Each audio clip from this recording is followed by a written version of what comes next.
Okay, so I'm going to go reasonably fast, but I would like it if people interrupted me at any moment. I'm much more interested to do something comprehensible than cover everything I plan to talk about.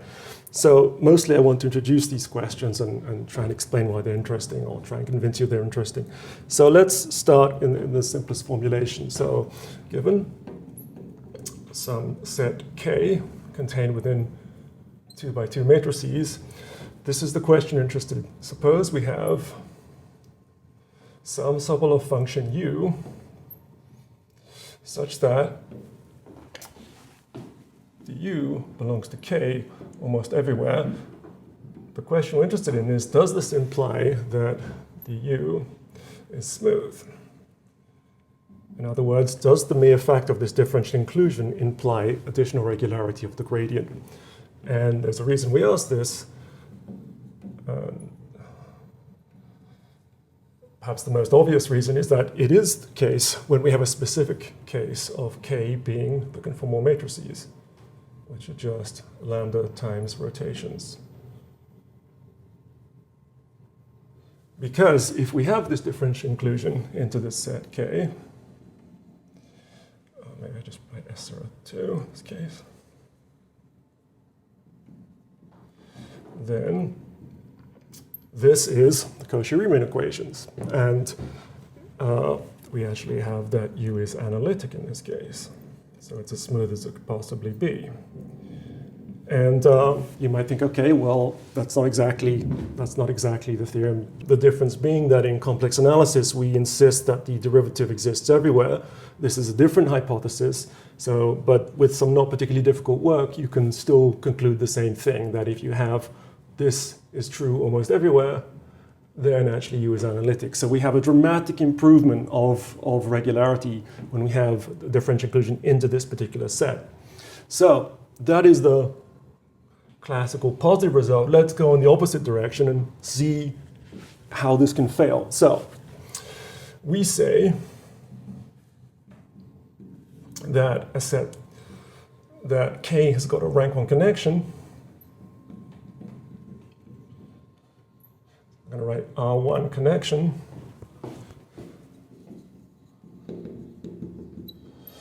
If and only if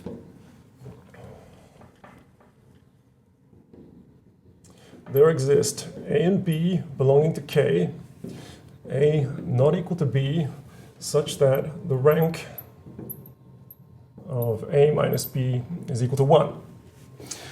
And so if we have a rank 1 connection inside our set K, then this condition, since we're in 2 by 2, this is equivalent to there exists some V, might as well take it to be a unit vector, such that A of V equals B of V. And if we have such a thing, then let us create this domain, which is a square, with one side which is parallel to V, and the other side which is parallel to the perpendicular direction. And let's cut up the square into these strips, and let's place matrix A here, and then B here, and then A here, and then B here. And it turns out that this condition is strong enough to allow us to build a Lipschitz mapping taking gradient A, B in this way. And if you haven't seen this kind of stuff before, that's not, you probably can't see that in your head, but it should seem somehow reasonable, because the point of this is that A and B can't distinguish each other when we have this vector V. They can't tell each other apart. So if we start at some point here and then integrate along this direction, then the fundamental theorem of calculus is not forcing the 2 coordinates of the function U to separate in different ways. So we can indeed have a continuous function, actually a Lipschitz function, which is defined with matrix A here and then matrix B here, and that will be a differential inclusion into this set K, right? So if we look at the image of such a set, it could look something like this, right? A highly non-trivial mapping like this, right? So that is what such a mapping U would do, okay? So the question about regularity of differential inclusion is completely false if there exists a rank 1 connection inside our set K, because this is a differential inclusion where the gradient is jumping from A to B discontinuously. So there is no higher regularity of the gradient, right? So we have a positive result and we have a negative result. Let's talk about another positive result, which is a result of spheric from 93. So it's a spheric 93. So if K is contained within 2 by 2, it is a smooth submanifold.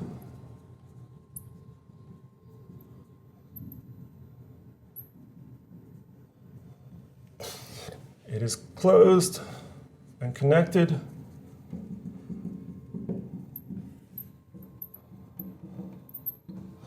No rank 1 connections, of course. And it is elliptic, in a sense I'm about to explain.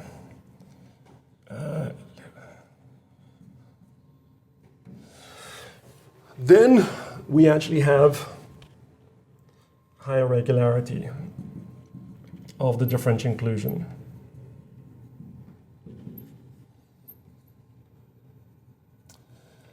Now, elliptic means that if you take your set K, which I'm drawing like this, and you take the tangent space to K at some point, then that tangent space cannot contain a rank 1 connection. That is what elliptic means. So no R1 connections in any tangent space at any point. Okay. This is a very, very pretty theorem, and it has a very neat proof. This is part of his paper on the Tata conjecture. And this is the most general result known about differential inclusions. This is a very classical topic, obviously, but not that much is known. Okay, cool. So that is differential inclusions. Now we're going to discontinuously jump and start talking about the Aviles Giga functional, which we've already heard about from yesterday. So I will connect these topics shortly. Aviles Giga. So this is the Aviles Giga functional.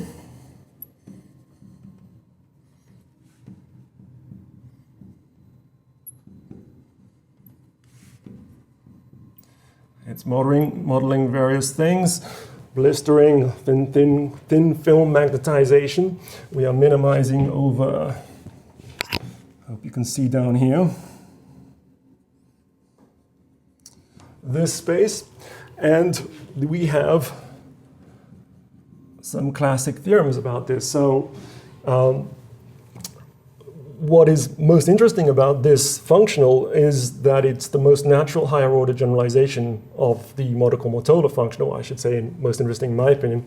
And there is a very well-known gamma convergence conjecture as to what this gamma converges to, which is open. And the gamma convergence conjecture says very interesting things about the structure of this thing. It's unlike the Montecourt-Mortola, which gives you an answer you kind of would expect. This gamma convergence conjecture doesn't. So this is a function I've been interested in for quite a while. And let's recap some of the results that are known about this. So the first results are compactness results. So I don't have time to write all these names, so I'm just going to do abbreviations. So we have Ambrosio, Deleles, Mantegazza, and we have De Simone, Cohn, Muller, Otto. And they showed that if you have a sequence going down to 0, and you have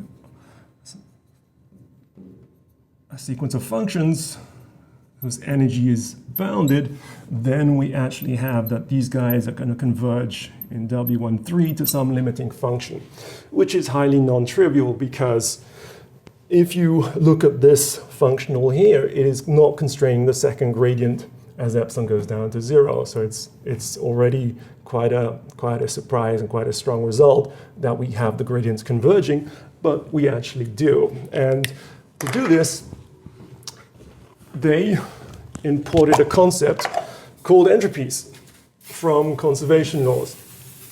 So in conservation laws, you have the concept of an entropy-entropy flux pair, which is a pair of functions which have the property that if you take the divergence in a certain sense of a smooth solution of a scalar conservation law composed with these two functions, then it will vanish just by the chain rule. And these guys were very useful because if you regularize the conservation law in a standard way and then take the limit, it turns out that for those pairs of functions, entropy flux pairs, you will have that the divergence will be a measure if this function u is the limit of the regularized scalar conservation law. And this led to the notion of entropy solutions for scalar conservation law, which turned out to be the correct weak notion. It's unique. It has nice regularity properties, solutions of EV, and this was extremely successful theory.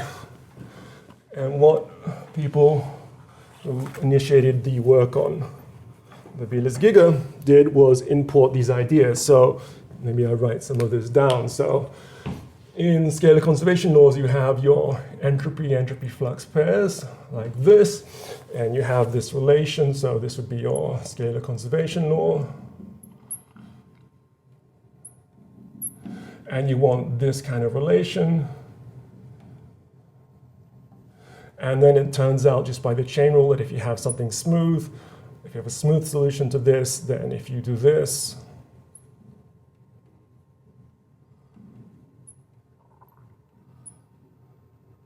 this is equal to 0. And the class of entropy solutions are guys for which when you take the divergence in this sense of your function phi of u, phi of u, this is a measure. So this is from scalar conservation laws.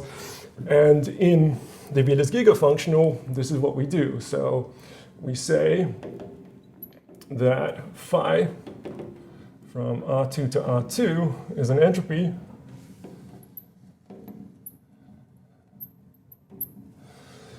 if and only if the divergence of phi of m is equal to 0 for all m, which are mappings into S1, which are divergence-free.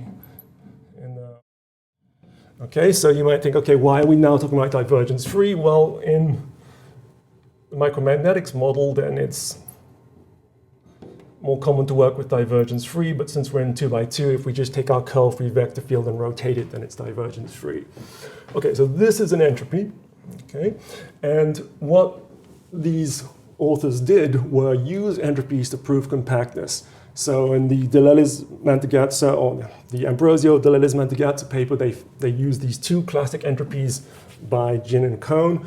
In the Otto and everyone else paper, they found a very large class of entropies and they used them all. So the ideas are somewhat related, but technically the proofs look quite different. So this was one of the key concepts that was used. And another foundational theorem is a theorem by Jabin, Batam, and Otto, and they prove the following. So if you have epsilon k going down to 0, and you have that, for some sequence, let's write it like this, goes down to 0, then we know that this thing is converging in W13 to some limit like this, and then this limit has regularity properties. Then there exists a locally finite set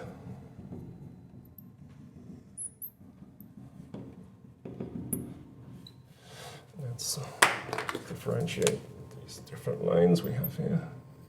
There exists a locally finite set contained within omega such that the gradient u is Lipschitz away from this set.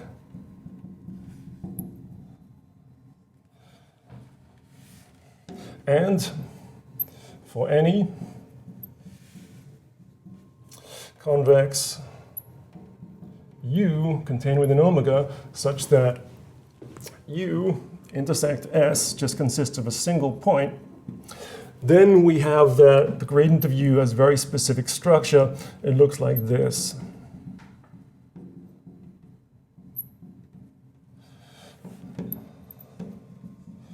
Okay, so if we, instead of working with curl-free vector fields, we look at divergence-free vector fields, then this is exactly a vortex which people doing Ginzburg-Landau see all the time, right?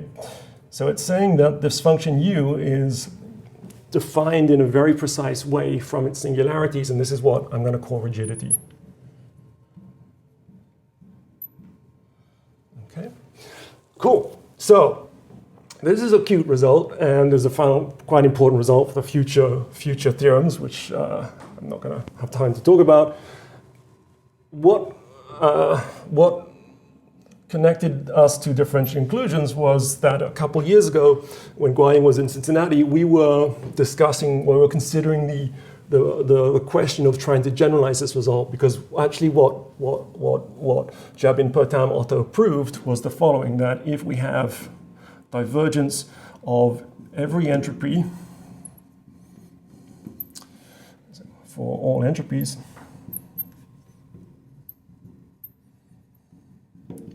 then M is rigid.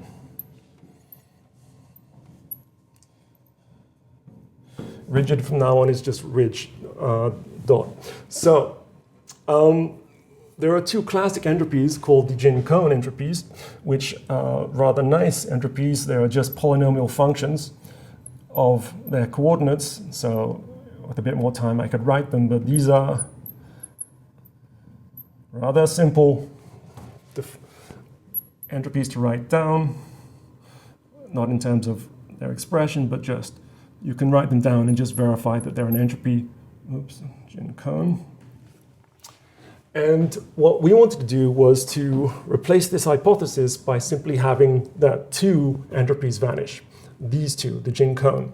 And that's what we are ultimately able to do. So if instead we have that the divergence of sigma k of m equals 0 for k equals 1, 2, then ultimately we could show it was rigid. And we did this by connecting this to a differential inclusion, because this is equivalent to having that the curl of I times these guys equals 0 for k equals 1, 2. Right? And that is equivalent to, there exists some f from omega into R2 such that we're assuming omega is simply connected, that this thing belongs to the following set K, which will be a set of 2 by 2 matrices where the first row is given by this thing, let's call this W, and the second row is this thing, the second Jin-Cohn entropy, where W is running over all unit vectors, like this. This set K is a nice one-dimensional smooth submanifold. These are polynomials. It has no rank 1 connections, but it is not elliptic. In fact, it is wildly non-elliptic. Every single tangent line to this one-dimensional submanifold is a rank 1 line itself. And of course, it has to not be elliptic, because if it was elliptic, then Svarac's theorem would kick in and would actually have that the gradient would be smooth. But we know that we can have zero energy solutions, which are just the vortex, which obviously isn't smooth. So it's no surprise that it's not elliptic. So we formulate this hypothesis like this. And what we did was we used some of Svarac's methods to actually conclude that we have a bit of regularity. We have best of space regularity of this kind. We have something like a third of a gradient existing for the gradient of f. And this was not strong enough to use some of the strong theorems that exist. So there's a beautiful theorem by Deleuze and Ignat, which is if we have a third of a gradient in a fractional Sobolev sense, then we do have rigidity of the Acklin equation. But we didn't quite have that because this is a weaker notion of a third of a gradient. But this was enough to get the ball going, and ultimately we could prove rigidity. So a little bit later, we started to work with Xavier, and one of the questions we considered was, what if we just have this as a hypothesis? What if we just have this? Can we work and just directly prove rigidity? because what we had was that we start with a function m, which is divergence-free, satisfies this, we create this differential inclusion, we get some regularity, and then we started to talk about m again. But if we have this, then we could just define m of x by just the following, that d of f of x is this thing,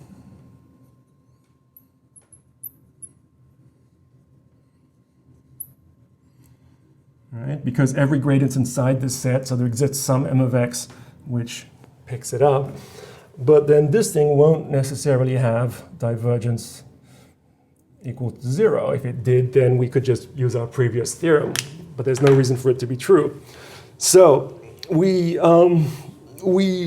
ultimately found a way to show that the divergence of m is equal to 0 in this context, and therefore, together with Xavier, we showed that under this hypothesis, then we do have rigidity of this differential inclusion. So just squeeze the theorem in right here. So this is theorem, Xavier, myself, and Guanying, and I think this came out last year.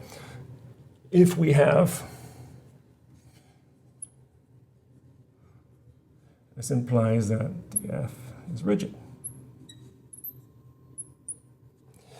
And it's a very neat statement, albeit for a very specific set of matrices. But as far as we know, this is the first rigidity result for a differential inclusion into a set of matrices that are not elliptic. And it opens the tantalizing possibility that there is a wider class of sets that are not elliptic, but do not have rank 1 connections, for which there are rigidity properties. And that is something we are very interested in. Another thing that made this fun was that this question looks like a very elementary nonlinear type question, but the heart of the proof ultimately came down to properties of Fourier multipliers, and we have to thank the referee for more directly than we did, showing how we could use Fourier multipliers. Because previous work of Xavier was to develop what Xavier together with Francesco Ghirardi, develop a very evolved theory of the kind of entropies that Otto and all used. And his construction was a linear construction, and this linearity is what ultimately allowed us to formulate things in terms of Fourier multipliers. That's all I can really say about the proof. And the contradiction we obtained was to do with the fact that if this thing wasn't equal to 0, then the Hilbert transform mapping from C0 to L infinity would have to be bounded, which it's not. So we had to go, it's quite a strange journey of different methods to actually prove this very elementary statement. And yeah, that's one of the things I enjoyed about the project.